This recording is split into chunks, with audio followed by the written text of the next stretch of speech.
Today, as you can see, I am working on HMV 101.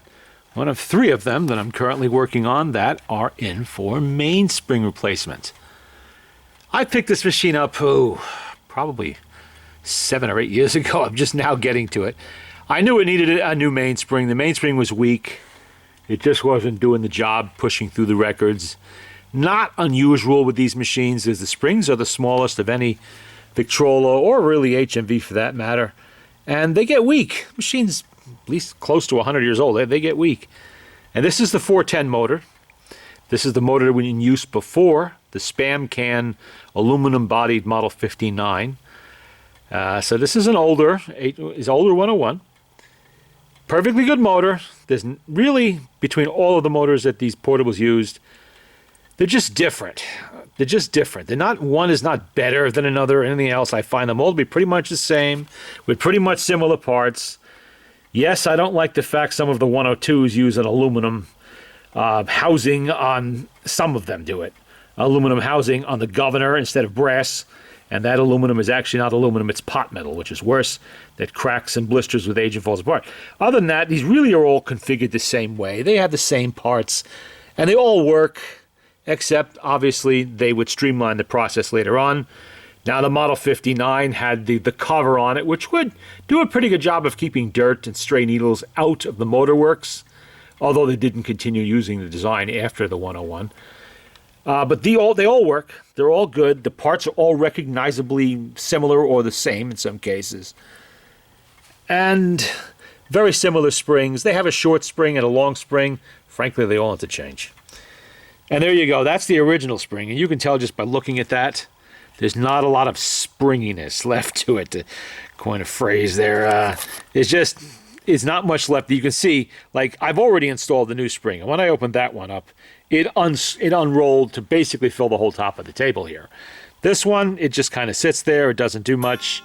And you could tell that, let the clock do its thing, you could tell that, in the performance of the machine. It just didn't have enough oomph. So I ordered new springs for them all. They're here now, and I'm finally getting around to it. It's a nice machine, pretty good shape. So definitely worth fixing. It's definitely worth the cost of a spring. And I will show you. Let me get rid of the old spring first before I make a mess with that, because it is still grease covered. That's into the parts pile for future projects. What I don't know. And in here we have the folded horn. You can see it. Starts way back there and goes all the way around and ends up over there at the tone arm and then to the reproducer. There's no auto stop, no auto brake on this one. A little too old for that. Oh, it has a dealer tag from Glasgow. Might have shown this before in a video years back when I first got it. And there we have the Model 101 tag. They come in different styles and not always located up here. Sometimes they're underneath the turntable. You have to search around for them sometimes. Really nice machines, the 101s. I like them. I like working with them. Many, many similarities to what I'm familiar with Victrola. I recognize that governor, for instance, is a direct interchange with all the Victor motors. You could take a Victor governor and stick it right in there and it would work just fine. Only difference is HMV rivets the weights on. See the rivet there? You can just make it out.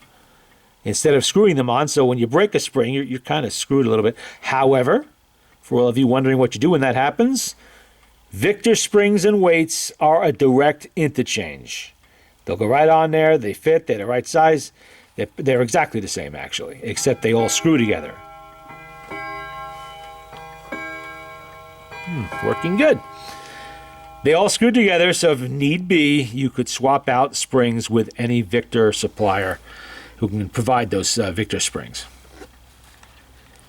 And even the mainspring itself, although I haven't put them side by side and stretched them out to see, this is the type of spring that has, or if you can see saw from the old spring, it has a pear-shaped hole on the barrel end, and the arbor end has the hook. It has the bent end.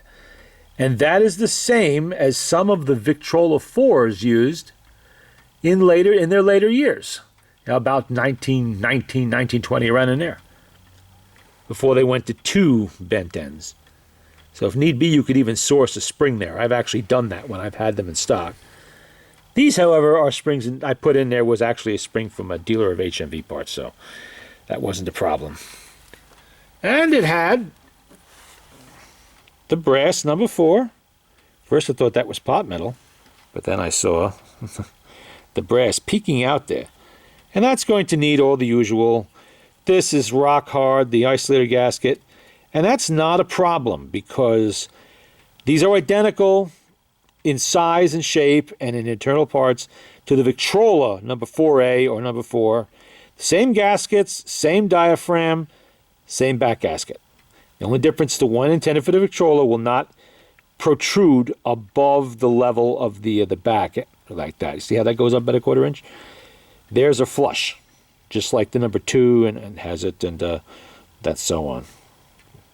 His master's voice number 4. This is not the oldest style they used on these. The oldest style would have all that lettering there on the front, as I showed in a previous video. Diaphragm actually still looks pretty good. I'm probably going to reuse it, clean it up a little bit. Needle bar looks good. The gaskets are solid rock. So that's going to have to be serviced. But I keep all those parts in stock, so that's not a big deal. And there you go. Just a quick look at the HMV. Let's see. Do I have that? Yeah, I do have it upside down. See if I can... Where is it? A little hard to get that. There we go. The number 410 motor. And I'll be playing some records on this once the reproducer's rebuilt. Come on, focus. Just look at it and the style and the type. You can see it has the little cutoff here. Now, the 101 used this motor also. I'm sorry, the 100. But that would be... There'd be no cutoff here. It'd be full around. Because it didn't have to fit around anything. The cutoff is so that when you put it back in, it clears the horn and all of that stuff. That's the only reason why they chopped it like that.